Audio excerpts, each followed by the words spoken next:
Well, it's showtime. The subgrade's in place, the forms have been set, the rebar is tied and dobied up off the ground. It's time to put the concrete in. A lot of people joke around, and on poor day it's not even a joke, that these trucks don't bring concrete, they bring anxiety. And the reason for that is because it's almost not possible to have too many guys helping on a concrete pour like this. Now, yes, it's possible, but man, one or two more men is sometimes like one or two more braces on a form that at the end of the day you think, man, it sure would have been nice to have another guy, and you seldom think, well, I guess I could have got by without that extra man, although you may think that, particularly if he's made a mistake or caused a problem or broken a tool. But in general, the more labor you have, particularly skilled labor, the better your outcome is going to be. Because a concrete pour is a physical contest. It's also a technical demonstration, and it's a race against time. Maybe it's more closely related to a boxing match than a race against time. More so than any other trade, probably. I mean, yeah, paint's going to dry, but paint's not heavy. And, the other trades, with the exception of blacksmithing, where losing the heat is going to put an end to things, everything else has a little flexibility in how much time you've got to get the work done, but not concrete. Concrete drives the schedule. You don't drive the schedule. Not only with concrete is there the chance of catastrophic and expensive failure, but there's a very serious sort of public humiliation aspect at play. The contractor's reputation is it's on the line. His reputation with the batch plant, because they know when the pour started and they know when he scheduled the trucks and they know what the mix design was, and they will darn sure know if there's a problem. But the other subs that are on the job or people that are standing nearby watching the crisis develop or coming by later, speaking to that, another cliche is the difference between a good concrete job and a bad concrete job is about 3 weeks, implying that after it's been walked on or driven on or built on, you'll never see it again, but that's not always true. Now, an electrician who makes a mistake can redo the work, and even if it takes a couple days or working over the weekend or coming in after hours, nobody's going to know. You just redo it. But not so with these guys, because if this pour is screwed up, if the finish is bad, or if a form blows out, or any other of the catastrophes that can sneak up on you, you're going to have a black eye. And looking in your rearview mirror, you realize that if I would have had just a couple more guys, or one, even if all the extra help did was move the hose and wash the tools, sometimes just a little slack is the thing you've got to have to make this thing come out the way you wanted it.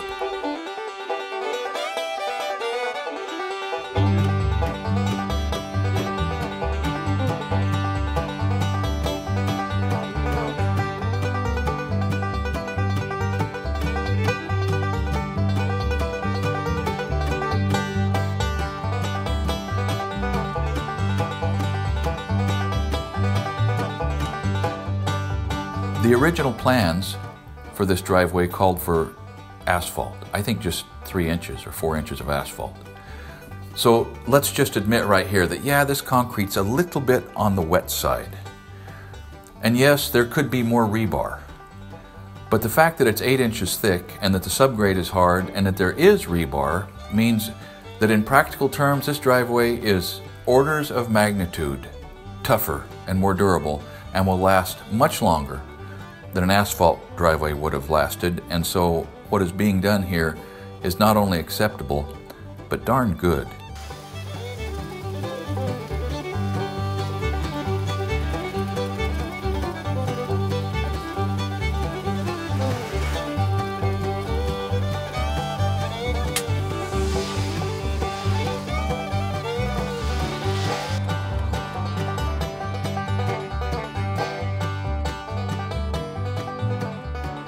See this tool that is just beating the life out of this guy? It's called a jitterbug. And if that's not a sarcastic, ironic name for a tool, because this is anything but a dance. You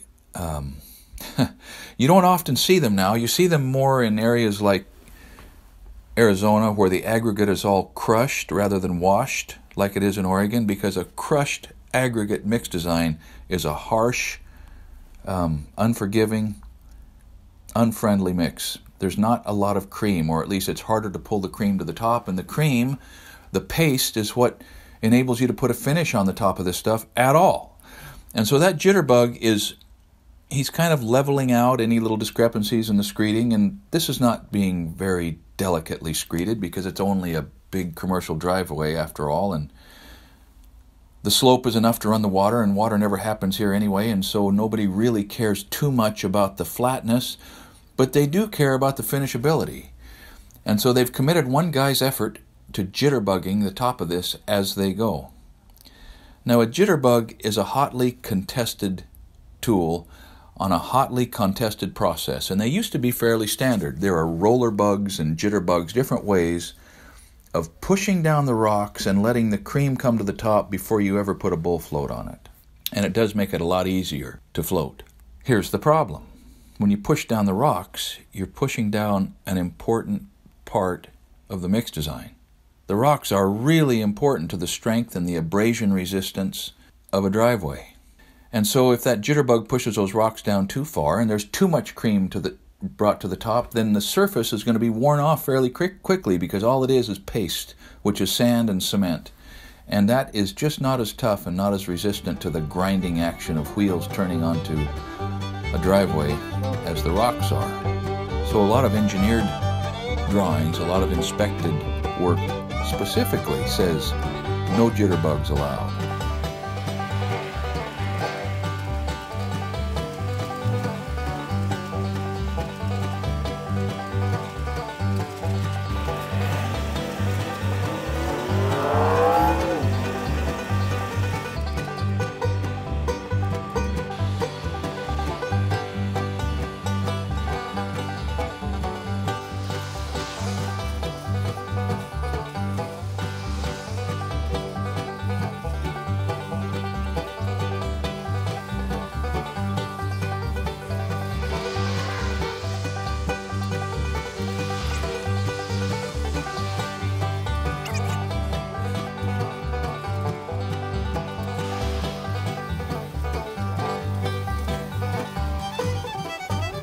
These guys are laying this in here with a combination of wet screeds and top screeds and screeding off of the formwork. They're doing pretty good. It's not a big crew. They're getting it done. They kept a nice clean edge along the asphalt, so there's not a lot of cleanup there, and that's not easy to do. They know their business. It looks good. The mud's a little wet, but that's all right. I've poured mud wet. You've seen me do that in one or two of my videos. But the overall design of this approach makes it allowable. It's going to work great.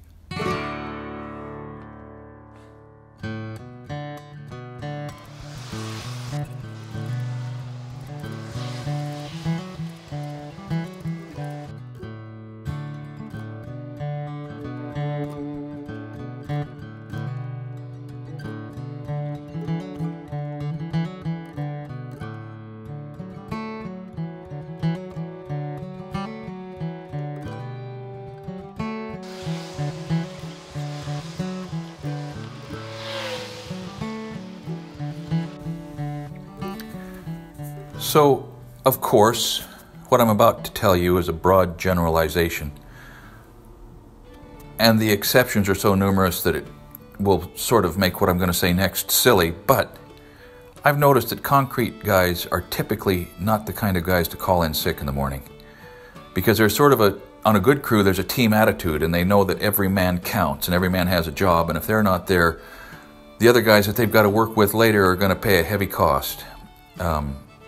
Not only in exhaustion at the end of the day, but possibly in the company spending more dollars because of their weakness, as it may be viewed.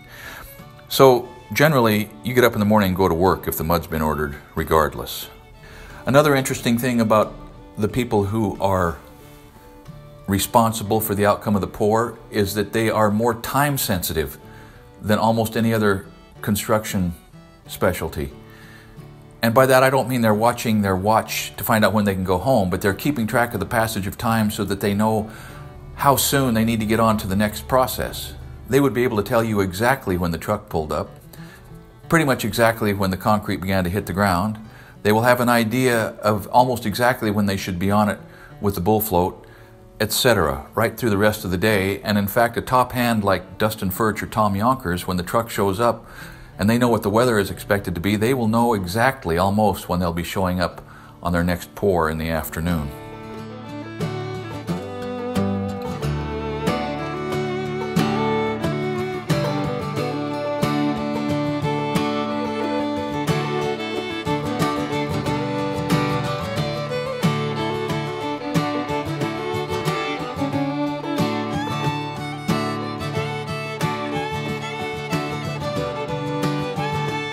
Once the mud is in place, the anxiety level comes down a lot. When I say in place, I mean on the ground and screeded to its final elevation, its final resting place, in the shape that it needs to be. Up till that time, it's a horse race. After that time, the finishers are probably going to be able to keep up with it, even if it only takes 2 or 3 of the guys on something like this. Now this is a similar approach, or sort of similar, to our video concrete finishing done right. But this is a lot more concrete, a lot more square feet, and a lot wider tolerances. This is not as appearance specific. On this one, if it looks good, it is good. But you would think and you would know that being bigger, it means more work. And this is more work. But that's offset by the fact that it is just a driveway. It doesn't have to be perfect. It's not the entrance to a very obsessive, compulsive, and professional family who expected their porch to be perfect.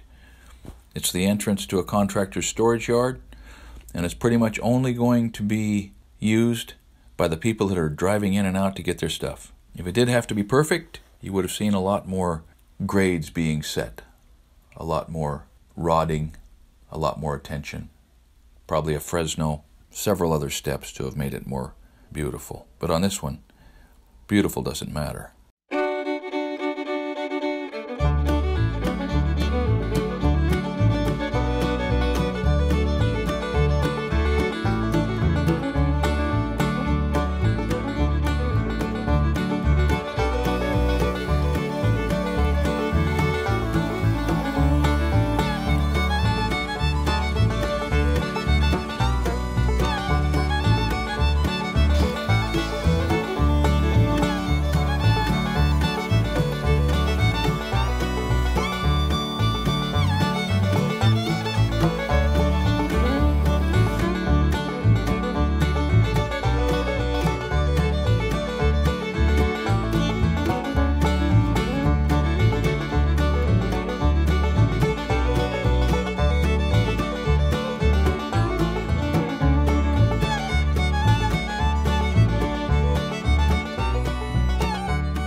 Now this pour is just about as simple and straightforward as a pour can be. There's no pump, there's no grade breaks, there's no steps, nothing needs to be stripped and faced. It's thick, you know, so you're getting lots of volume in and not having to cover a whole bunch of distance in terms of square feet. So it's, on the face of it, a pretty simple pour. But even a simple pour like this has a ton of risk for the contractor. The part of this pour that is riskiest is the fact that you're working along a busy thoroughfare, and that this is the only day in the whole calendar year that this can be done, really. So it just has to happen today. And then you stop to think about the fact that a contractor is vulnerable to so many unforeseeable and uncontrollable circumstances that can really derail him. Murphy's Law is the most active in the concrete business. A concrete contractor is vulnerable to the weather. If a sudden squall or even a sudden windstorm blows through, it can really wreak havoc. You're vulnerable to whether or not the concrete trucks get there on time. In fact, today on this pour, one of the trucks got lost, messed up the sequence. The batch plant had to batch a new truck from scratch and send it on over while they figured out where the other guy got to. The contractor is vulnerable to whether or not his employees' pickups start in the morning and if they get there on time. Think what would happen if this power trowel suddenly quit working, broke down permanently out in the middle of that slab. Now, not only do you have to walk out there and pick the darn thing up and carry it back off of the slab and then repair all the damage, but you've got to catch up and stay ahead of the whole finishing process without the power trowel with about half as many men as you need. There are such a variety of pitfalls that it's a wonder any of us go into this business. But we do, and these guys are doing a fine job.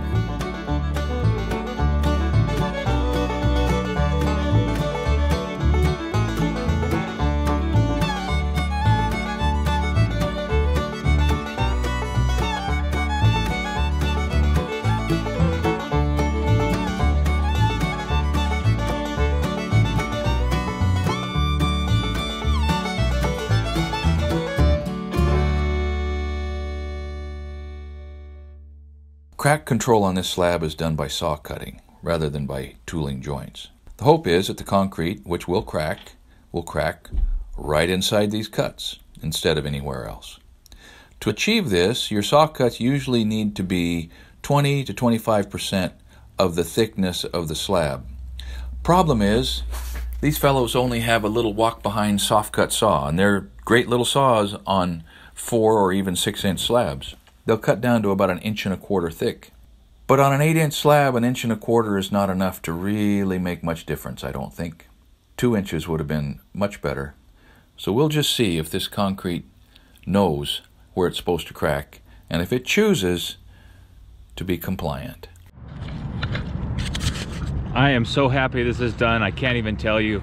It's taken almost a year of effort to get the approval to do this, and the traffic and everything with the State Department of Transportation. It's finally done. I just can't believe it. I'm going home, and I'm just so happy that's done.